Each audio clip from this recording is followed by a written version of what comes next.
8:30, and I had the court's timer on my computer, and I saw everybody else come on, and I had no idea there was a problem until it was announced that I could be seen or heard. So Mr. Burlington, you can see our picture, so we know you'll know if a judge wants to ask you a question. I don't have your picture. I have solely the phone. Chief, Okay. he's in by phone. The technical difficulties with Zoom is preventing him from getting in with the camera. All right, then we'll just have to proceed like a telephone conference as far as Mr. Burlington goes. We have Ms. McLemore is present. Judge Harris and Judge Sasso are the other members of the panel. Each side will have 20 minutes. Mr. Burlington, how much time do you wish to reserve for rebuttal? I'd like to reserve 5 minutes for rebuttal, please. And I'll try to help you with the time since you don't have a clock then. And I just want both attorneys to know that we are being streamed on YouTube. So this is open to the public. And so Mr. Burlington, this is the case of Solomon versus State Farm, and you may proceed with your argument. Thank you. I am Philip Burlington. I represent Richard Solomon, who was plaintiff below. We are seeking reversal of the judgment and a grant of a new trial based on multiple issues. The first issue had to do with closing argument based on State Farm's counsel stating that from the moment this accident occurred, the curtain went up and plaintiff's performance began. Plaintiff's counsel immediately objected the trial, saying it was an accusation of fraud. The trial court overruled that objection. And as the Emerson Electric versus Garcia case says, overruling such an objection gives tacit approval to the improper questioning. So that only highlighted it. And then defense counsel went into claiming the proof of the fraud was that the plaintiff's partner came to the scene and took photos and suggested that he was asked to do so when there was no evidence he was asked to do so. And even if he had been, how is taking photos a fraud? And then they went on to suggest that we had failed to acknowledge photos of the impact on the vehicles when in fact we had admitted those into evidence. The problem for getting that across to the jury was that the exhibits that were admitted into evidence, all of that was done outside the presence of the jury. If you look at pages 109 through 113 of the trial transcript, that's when plaintiffs put in 1 through 13, and 13 was the photos of the impact to the vehicles. Strangely, the defendant also put in the same photos later on, again outside the presence of the jury. But that was a misstatement of fact, which plaintiff could not prove because it was done outside the presence of the jury. The court overruled the objection to that as well. Now, I realize that it's been argued that, well, this is one comment in a lengthy trial, but as a rhetorical question, how many times do you need to throw a skunk in a jury box to make the stink? And under the special case, how would that argument? I guess if you could address also the argument that in light of counsel's closing, where he kind of harps on, it was one statement initially, but then in counsel's closing, he just goes on and on about this fraud and how it's a character attack and how basically compounding the error. So how would you address whether this error is reversible in light of that closing argument? Well, because this was such a pervasive claim of fraud, this was a claim that from the very outset, my client had made a conscious decision to create, I guess, the injury, which no one disputed. He had these injuries. It was a question of causation, but it was so pervasive.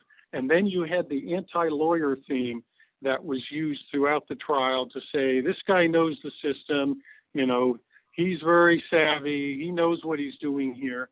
And it's such a strong allegation of fraud that plaintiff's counsel believed he had to address it in very much detail, especially since the judge had overruled the objection, thereby essentially ratifying that line of attack.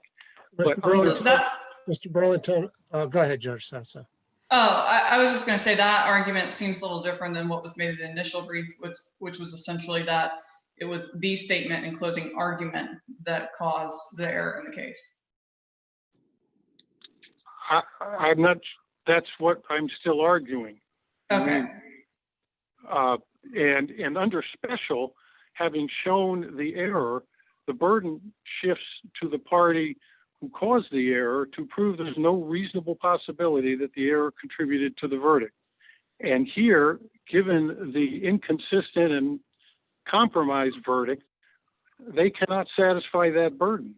Mr. Burlington, let me ask you, Mr. Burlington, let me ask you about the lawyer comment, which I assume you're trying to tie into the performance comment, but didn't you put on, I know you weren't trial attorney, but on direct, as far as lost income, that you know, Mr. Solomon was a very smart and savvy lawyer in essence, as far as building up his lost income claim. And, you know, I guess smart and savvy maybe can go both ways. I don't know. But isn't that on direct examination as part of the lost income argument that there was a lot of testimony put on about Mr. Solomon's skills as a lawyer? There's no question that we put on evidence that he was a lawyer and that he was good at what he did. The total lost income claim for the 3 years was $88,000. So we weren't claiming an outrageous amount that he was somehow the most productive lawyer in the state of Florida. Yes, we put on that evidence, how it is used, how it is spun. And then when you put in this claim of fraud and apparently the suggestion that he got his partner to help him, it creates a very significant form of prejudice that my plaintiff's trial counsel had to address. And the trial judge should have sustained the objection. And we know that the argument was not made in good faith because State Farm didn't believe it either. They advanced the plaintiff $185,000 earlier in the lawsuit. So they didn't believe he was faking the entire thing. This was just a rhetorical device meant to prejudice the jury. And we believe that it clearly had that effect. Mr. Burlington, on the attorney comment, didn't State Farm in their closing actually agree that Mr. Solomon is an outstanding trial lawyer, one of the best lawyers they've ever come across? I don't know that I don't know that they went that far. And if you look at what is, everybody agreed that he is a good. That would not be consistent with accusing him of committing a fraud, would it? They say he's one of the best lawyers that they've ever dealt with. I think that is entirely consistent with their theme that he was gaming the system and knew how to do it. And by accusing him of fraud, they were feeding into the anti-lawyer prejudice, which courts have recognized exists. We cited the Wall case, and they were feeding into that. Well, Wall, there was a lot more involved in Wall than just statements that the plaintiff was married to a lawyer. I mean, they made a lot of statements about their estranged daughter. In that case, it had nothing to do with the facts that were pretty egregious. Isn't that partly why the court in Wall ruled the way it did? Yes, that was also a factor. But they discussed the anti-lawyer prejudice, which was simply that she tried to hide that her husband was a lawyer, which is much different than how strong the theme was here, which was that he was savvy, he knew the system, and unfortunately, representing to a jury that somebody is a very good lawyer does not eliminate the prejudice that he might engage in something improper, because unfortunately, I believe everybody acknowledges the perception is that many good lawyers are just very tricky and slick. So I don't think that. But that's the performance as a lawyer. This was your client's performance. The fact that he's a lawyer really doesn't have much to do with, he was the plaintiff in this case. So was there any evidence would you concede there was any evidence from which a jury could infer any type of a performance on behalf of Mr. Solomon? No, I do not. And one of the things that's kind of overlooked, I guess, is that he was diagnosed at the emergency room with a concussion, and no expert challenged that diagnosis. So this was not only a significant impact to his head, but that obviously affects mental processes to some degree. And the suggestion that he still came up with the idea of immediately engaging in a fraud is not consistent. And bear in mind that even the defense experts acknowledged that the surgery was significant. They said the impingement was all the result of osteophytes, that had grown. So nobody was saying that he was making an injury out of nothing. There was no evidence of that. Or why the photographs were taken, maybe they don't matter, but the fact that there were photographs taken of the plaintiff leaving the scene on a stretcher is somewhat unusual. The multiple surveillance videos, most of which showed him perfectly fine, except for the one taken on the day of his depo. I mean, if a jury could infer from those instances that perhaps Mr. Solomon was pretending to be maybe more injured than he was, not pretending to be injured when he wasn't, but maybe pretending to be more injured than he actually was, could that be fairly described as a performance? Well, you could say that goes to his credibility, but that was not what the comment in closing argument was. It was from the moment this accident happened, the curtain went up. Now, certainly they could argue that the surveillance film showed this or that, and that's a normal part of a lawsuit. But to claim fraud, the fraud they claimed was from the moment that this accident occurred, that's when the curtain went up. And that's very different from many of the other cases where there's an allegation of, maybe the treating doctors have a very cozy relationship with the trial counsel, or, maybe the plaintiff was not being candid at his CME or something like that, which is perhaps one portion of a case. This was the entire case from the outset they claimed was a fraud. Mr. Burlington, Ever used the word fraud? No, he did not. But he used the word, the curtain went up. Oh, I'm sorry. So I counted multiple occasions where fraud was used during closings, but as far as I could tell, everyone was used by Mr. McKenna. I didn't see where State Farm ever used the word fraud. No, they did not. But he had to address it directly because of the nature of the claim that the curtain went up and the performance began. So did it have to be addressed directly as it was argued? In other words, I guess, let me ask you this first. Would you agree that in closing argument, by suggesting that if it was a fraud, why would he tell anybody his arm is clearing? When he had previously testified that he didn't recall, for example, if his arm was clearing, to the extent that closing argument addressing fraud contradicted his earlier statements, was that necessary in context to address the initial statement of the curtain lifting? Okay, I'm sorry, but I'm not sure that I followed that.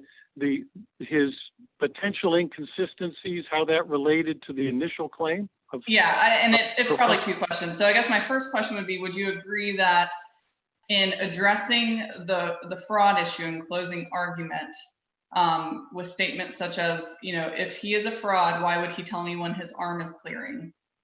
Did that contradict at all his previous testimony that, for example, he didn't recall saying that the pain in his arm was clearing? Okay, I don't think that could overcome the statement, and the fact that he didn't recall that statement. I mean, everybody has memory issues given how complex the medical history was from the time of the accident. I don't think that really did anything, but it was an attempt to, basically plaintiff's counsel had to spend his time on the credibility of his client to overcome what was the skunk in the jury box. But in doing so, you have to acknowledge sometimes that, yes, there's inconsistency here, but that's not fraud. Mr. Burlington, let me address your last argument on the set off versus the credit. Now, it's my understanding your argument is that the way the judge should have calculated the final judgment is taken the 285,000 minus the, I don't know, 145,000 of other set-offs, enter a judgment for that amount, then make a determination of attorney's fees and costs, add that to the final judgment, and then the $185,000 advance payment would be credited as a satisfaction of the judgment. Is that my understanding of your argument? Yes, it would be treated post-judgment because in their proposal for settlement and in the letter that went with the advance, they said it would be a credit to the judgment. The proposal for judgment included the 185 in the judgment. And let me ask you a hypothetical then. Assuming that the verdict, let's wipe out all the other set-offs, just make it easy, the judgment and the advance payment. Assuming that the advance payment was 185,000 and the jury came back with a verdict of 180,000. And that is, your client did less than the verdict or less than the advance payment. Is it still your position that what the judge should do then, even though the jury would have given your client less than what was already paid, that there still should be a claim in favor of your client for attorney's fees and costs? Well, we're not to, yes, in the sense that when they made this advance, they said it would be a credit against the judgment. And when they did the proposal for settlement, it was considered part of it. Or did they say a credit against the determination of damages? They said a credit against the final determination of damages. And then in the proposal for settlement, it was explicitly included in the proposed judgment. Well, the proposal for settlement's not in front of us. So I'm just saying, in my hypothetical, does it sound equitable and reasonable if an insurance company says, look, we're making $185,000 advance payment. We don't think you're entitled to more than that. And then you go in front of a jury and you get less than 185. Where's the equity or the reasonableness in awarding attorney's fees and costs to the plaintiff if the plaintiff gets less than from the jury than was already paid for by the insurance company? Okay, I have to correct one thing. The proposal for settlement is before you because they've made a motion for attorney's fees. And it was also discussed, I believe. Right, but as far as the final judgment and whether, and your fourth argument. It is based on the terms of how the advance was made. And and they said it would be a credit against the final determination of damages. If they wanted to offer it to us and say, this is going to come off as a set off before entry of the judgment, they clearly could have done that. I understand there's, the hypothetical, which is obviously a different scenario, but in ours, we should have a net judgment. We should be able to get costs, and that goes into the calculus for determining whether they're entitled to fees or not, so it can be very significant. All right, down to 2 minutes and 15 seconds. Okay, well, also, there is no way to reconcile the jury's verdict. Awarding every penny for the past medicals, which included a 2-level fusion with the insertion of plates and screws, removing discs, there's no way that cannot be a permanent injury.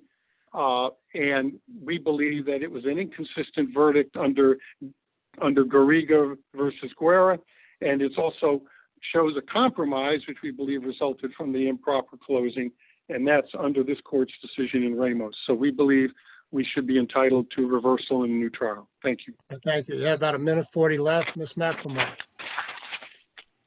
Good morning, Your Honors. May it please the court. My name is Deanne McLemore, and I represent the Appalese State Farm Mutual and State Farm Florida in this matter. We're asking this court to affirm the final judgment rendered here after a 5-day jury trial. Mr. Solomon presents 4 issues on appeal, and I plan on presenting them in the order that Mr. Burlington presented them, unless the court would like me to present them in any other order. The first issue that was brought up was that Judge Rouse perversely erred in overruling Solomon's objection to State Farm's one comment during closing argument. I want it to be noted that there were many exaggerated claims that what State Farm said in the briefs, and none of which were said or insinuated. As the only statement that was said was, now from the moment this accident occurred, the curtain went up and plaintiff's performance began. So in light of that statement, can you address Mr. Burlington's argument that especially after objecting and have an objection overruled, that plaintiff's counsel cannot just sit by and let that statement be unaddressed, that they had to address that in some way in the closing argument? Yes. So we feel that Solomon's counsel actually was the one that insinuated, brought about fraud in this trial through his rebuttal. State Farm did not insinuate that Mr. Solomon committed fraud. It didn't insinuate it. It didn't say he was manufacturing evidence. It didn't say everything was fake and that he's faking all his injuries. He didn't say he was gaming the system. None of that was said. What was said is that the performance began. Now there is evidence that there was a performance here that the jury could infer. And that evidence was, there's multiple inferences. One, that the photographs that were taken at the scene of him being in a neck brace, on a stretcher, being hauled away in an ambulance. And they highlighted those photos in their openings and closings. But what they didn't highlight was the minimal property damage photos. And what I want to correct here is State Farm did not say that those photos were not in evidence. That's incorrect. They actually said that those photos are in evidence, but that they didn't highlight them. So there's nothing improper about that.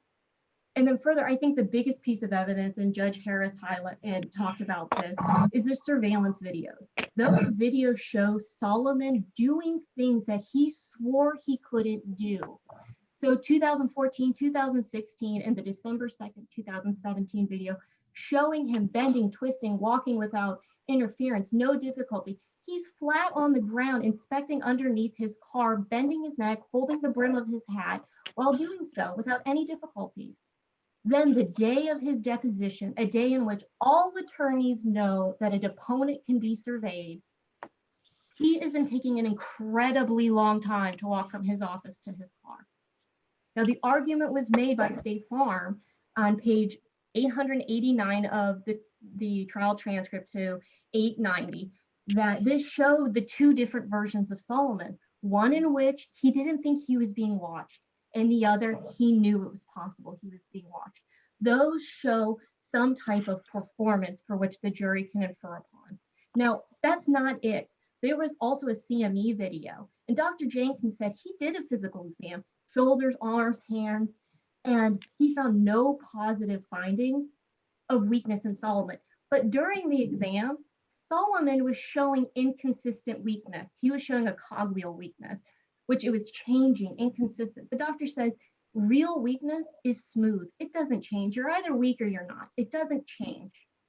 The jury saw that video and they saw firsthand those inconsistencies based on that testimony. So Ms. Madden, that's really not what you argue in your brief. You don't say that there are inferences from which the jury could have found a performance. What you kind of say, which is a little disappointing, is the inference from the statement was that he is an experienced lawyer acting cautiously. You kind of compare the statement about the performance with being prepared. Is that really what you're arguing? Preparedness is performance? What we are arguing is that he is not a naive claimant. He knows the legal system. That's a fact of this case that the jury heard from Solomon's own case in chief. And so the moment this accident happened, he's gathering evidence beneficial to his case, and he's highlighting that evidence to the jury. Does that make it a performance? I mean, Judge Sasso, Judge Evander myself, we all very prepared for this hearing today. Are we performing? Is this a performance? Just No, because but- we're experienced and prepared? No, Your Honor, but highlighting evidence which is good for you while not talking about evidence that's bad for you does tend to show an embellishment. And that's what's emphasized by the surveillance photos, which we talked about, and the CME videos and the CME testimony, where everything is compounded to make this statement, this one isolated statement, proper and based on the inference from the evidence. But the use of the word performance, at minimum, seems to suggest exaggeration, if not fraud, whereas the use of the word preparation doesn't suggest anything negative. It suggests only positive. Would you agree with that? Well, the performance, we would argue, is not a fraud. We didn't say it was a fraudulent I know, performance. I use the word exaggeration, whereas preparation doesn't suggest the word exaggeration. Well, gathering evidence from the point this accident happens, when a normal, not, as I said, he's an attorney. He's gathering this evidence as soon as this accident happens, taking photos at the scene of him on a stretcher. Well, And does gathering evidence mean a performance? gathering evidence doesn't necessarily mean performance, but the way that evidence was used could indicate. Well, I'm just going to echo what Judge Harris said. I think comparing the word performance to preparation is not really your best argument. Preparation is a positive connotation. Performance in the context of a trial is a negative connotation. So that's just my thought on it. But go ahead with your argument. Yes, but at the end of the day, Your Honor, and we recognize that, but at the end of the day, the evidence does show a performance, which we think the best evidence is the surveillance tapes, which would show him doing things differently when he thought he was being watched and when he didn't think he was being watched. So at the end of the day, the jury, we don't think that it was improper for State Farm to make the performance comment based on the evidence the jury saw. Now Solomon tries to wrap this claim up with saying that State Farm is playing into the jury's anti-lawyer bias and harping on the fact that he's attorney. Frankly, that's absurd. That was not harped on. It was simple facts of this case through Solomon's own case in chief. Now, Mr. Burlington talked about the low amount of past lost wages Solomon is claiming. For the future loss of earning capacity, he was claiming $1 million. So he had to make the fact that he was a great, intelligent, I shouldn't say great, an intelligent attorney that knew the system for 30 years. I had to make it a focal feature of his case. And that's all State Farm said. If you look at the transcript, all they said is he's an experienced attorney for 30 years and he knows the system. That was it, and they moved on. Solomon, importantly, never objected to that comment, nor could he, because it was nothing new to the jury, as they've already heard it in Solomon's case in chief. So Judge Roche was in the best position to determine the propriety of these comments and the possible prejudice resulting from them. She saw the photos blown up. She saw the surveillance videos. She saw the CME video. She heard the testimony, observed the witnesses, and observed the jury. She was in the best position to determine if this was improper or improper to the point of having a highly prejudicial trial. And she said no. And it cannot be said that no reasonable trial judge would have no way ruled the way Judge Rouse did here. And as for that fact, she did not abuse her discretion in overruling this one objection to State Farm's one comment. I will turn to the advance payment issue since Mr. Burlington addressed that second.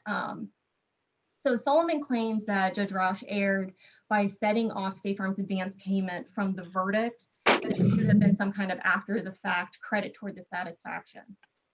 While we feel Judge Rouse did the right thing based on the merits, we actually feel this issue is a moot issue and that Solomon has still not demonstrated to this court why he is harmed. He's accepted the money, it's in his pocket, that's not a dispute in this case. He now is claiming it's harmful because of the proposal. Ms. McLemore, would you agree that it is relevant to as far as determining what the proper amount of the judgment should be? In other words, if you accept Mr. Burlington's argument, there'd be a judgment for $145,000, whatever it was. And if you accept your argument, or reject that argument, the judgment would be zero. And we're called upon a rule about whether the judgment was was properly entered or not. So it at least seems to me that it's relevant to this appeal to determine if the amount of the judgment was correct or not. Well, as far as the amount of the judgment, Solomon argued that the judgment should have been anywhere from 135 to 145. The problem is State Farm already prepaid those amounts. Therefore, under the principles of contract law, they aren't due and owing. Therefore, the judgment, it would be an illusory final judgment because those amounts aren't due and owing. There's nothing to execute on. So he would have this court enter an illusory final judgment for money that's not owed, that's not due and owing, that's already been paid, and as this court indicated, approximately 50,000 overpaid. Well, under his argument, if the judgment was for 145 and there's an action against his insurance company who recovered attorney's fees and costs, and say those attorney's fees and costs exceeded 140,000, then it would not be illusory. So I think, I'm not saying I agree or disagree with his argument, but I think it does matter whether you view it as a credit or view it as a set-off. Your Honor, one comment on that. His attorney's fees aren't at issue. He never moved for trial level fees based on his proposal for settlement because it doesn't trigger. The only attorney's fees are at Is it an action against his own insurance company? Yes, against State Farm as a carrier. Is there a statutory basis for an award of attorney's fees if you prevail in an action against your own insurance company? Yes. And we don't know what the costs are, and we don't know what the costs are either. Yes, but as far as the State Farm proposal and all of that, those are moot based on the numbers because State Farm triggers its proposal regardless of how this court treats the treats the advance payment, whether it's a set off or a credit after the fact. But again, the law is that this is set off from the verdict. Now, I know Florida hasn't really addressed this issue. It's not something that has come up in this context. However, courts around the nation have addressed it, and they've almost overwhelmingly found that these advance payments are set-offs or offsets of the verdict, not after credit after the fact. And that's just based on the principles of a plaintiff shouldn't get a double satisfaction for a single injury. What Solomon wants is a judgment for amounts that have already been paid so that State Farm gets a credit toward a satisfaction for amounts that have already been paid. It goes to the principles of contract law here. And that is why this court should follow the law of the other states around the country, finding that it's an offset from the verdict and not some kind of credit after the fact for a final judgment. And then let me take you back. Were you done on that point? I'm sorry. Yes, Your Honor. I think it's a second issue on the Yes. inconsistency of the verdict. You make a distinction that between permanent injuries and permanent conditions. Is there case law that supports that? The statute does for permanent injury.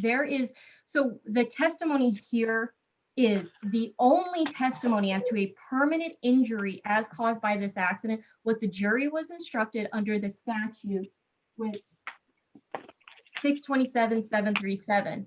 It talks about a permanent injury within a reasonable degree of medical probability. That was the instruction given to the jury. The only testimony of a permanent injury is caused by this accident was the numbness in his hands that was resulting today post-surgery. The fact that it might be permanently fused together and hardware installed resulting from a permanent injury, is that not part of the permanent injury? Or could it be? Well, there's evidence that it's not. So first part of that is that the doctor only said the fusion and the screws and stuff were permanent. That's it. He didn't say it was a permanent injury. It's permanent, but we know that because it doesn't come out later on. But there is evidence, there's direct evidence that none of the things in the surgery were related to the car accident and that they were all pre-existing this accident based on multiple experts and witnesses and evidence. There was direct evidence that he had severe degenerative issues, that Dr. Jenkins said his discs were calcified, bone spurs, herniations at C5-6 and C6-7, the places he had surgery on existed for years. Dr. Razik, his own surgeon, said that there were bone spurs at each one of these herniated levels. He removed those bone spurs during surgery. So there is evidence that that his surgery was a result of a pre-existing condition. And this, coupled with an aggravation instruction, Solomon refuses to acknowledge an aggravation instruction was given here, the one he fought for. The jury could have found that this was an aggravation of a pre-existing injury. Solomon's own argument and closing statement was because the jury wasn't going to be able to apportion out his degenerative issues, which he admitted, these apparent new issues, and his need for surgery, that State Farm has to, quote, buy the whole plane. The jury did just that. So the jury could have found that these injuries were pre-existing, that were aggravated by the accident, which were fixed by the surgery. Dr. Razik testified the surgery was a success and it achieved everything he wanted it to achieve. That is what he said, page 426 of the trial transcript. So what he said is that the only injury that he felt resulting from the successful surgery was in the form of numbness he's experienced in his hands. So that's what we're dealing with. That's the only testimony we have here of permanent injury. And that numbness also pre-exists the injury. There's direct evidence of it. Dr. Jenkins said that he had a bone spur bar osteophyte that went across his spinal canal that impinged on the nerve roots, causing his arm pain. And Dr. Shapiro testified similarly as to degenerative disc issues, obliterating the spinal cord. Dr. Murtaugh, defense radiologist, said similar. Dr. Murrah, Solomon's own doctor, before he saw Dr. Razik, he said this was, and I want to get it right, he said this was a cervical sprain superimposed on cervical degenerative disc disease. So the numbness, the herniations, there is a bunch of evidence in this record that they all pre-existed. That, coupled with an aggravation instruction, the jury had competent substantial evidence to rule the way it did on this permanent injury. And further, there's direct evidence he got better after this surgery. There is affirmative evidence in the record that Solomon stopped complaining about his neck pain and arm pain post-surgery, making it eminently reasonable. His own records from his gout doctor, post in 2014 and 2015, say he's affirmatively denying neck pain, affirmatively denying numbness, all the way up until February of 2016. Also, Dr. Razik records, he saw him in August 2014. He said, although Solomon is still complaining about numbness, which is subjective, his physical exam was perfect. It was a 5 out of 5 physical exam. Grip, bicep, tricep, wrist extension, it was perfect. And then Razik says, I'd like to see you in 3 months. But Solomon doesn't go back in 3 months. He doesn't go back in a year. He doesn't go back until January 2016, which lines up with the previous gout doctor's record saying he didn't start complaining again until 2016. But that's when he started his litigation. So the jury saw all this evidence, coupled with the aggravation instruction that they were given, and they could have said the surgery and his herniations were all pre-existing, aggravated, they were fixed. And I know in the interest of time, I'm not going to go on and on about the credibility issues at trial. We talked about them extensively in our briefs, but his credibility was a focal feature of this trial. He disputed records. Every record that was bad for him, he said they're wrong or he doesn't remember. That's pre-surgery, post-surgery.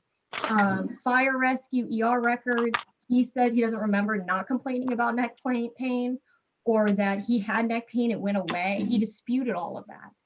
To Dr. Jenkins' CME saying he had cogwheel weakness and so forth. So based on all that evidence, one can't say the jury acted irrationally or unreasonably in reaching that verdict. It was fair and just based on the evidence that was presented, and importantly, the instructions given to the jury as to what a permanent injury was and aggravation. As to a compromised verdict, the hallmarks, the foundation's just not there. And as we said, we don't believe that the closing argument was so prejudicial as to we don't believe those statements were improper at all. And every finding the jury made can be found in the record. And I've cited all of those record sites properly in my briefs, despite some comments made in their reply brief. Everything has been cited properly.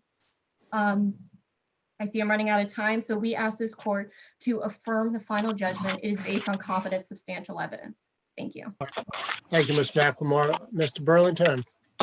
Okay, first of all, she's inaccurate in saying that all that defense counsel said in his closing that we did not highlight the photos of the impact. What he said was they did not even bring up the photos that were involved in the accident. And that is absolutely false. And that was another attempt to make it look as though we were hiding or trying to avoid evidence. And we put them into evidence, and that's undisputed, but that was outside the presence of the jury. And there's no way we could overcome that. And when she says that we should defer to the trial judge on the effect of the prejudicial comment, the trial judge here did not even recognize the impropriety of the improper statement implying fraud. We also objected when the comment was made about photos, because it's not a situation where we're arguing about what the evidence shows. It was an argument about how we presented our case, which we could not tell the jury, look at this, because it was done outside the presence of the jury, although we did use those photos directly in our case. But those were things we could not overcome, and the judge couldn't evaluate that because, with all due respect, she didn't perceive any prejudice in it. This argument that the verdict finding no permanent injury can be justified in the distinction with permanent condition, there's nothing in the instruction telling the jury about permanent injury that uses the phrase permanent condition. There's really no personal injury cases that use that as a term of art. It's a term of art in work comp, but it is not in personal injury. So that's just Mr. Burlington, I'll give you about 10, 15 seconds to wrap it up. Okay, all right.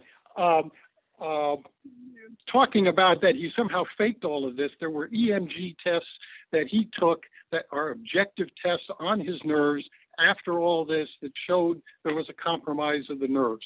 And I don't have time to address all of these supposed credibility issues, but this was a case where the jury obviously returned an inconsistent verdict that was compromised. And even independent of the closing argument, that in itself justifies reversal. And we believe that would be a fair result here. Thank you both. Thank you both for your arguments, and the court will be adjourned.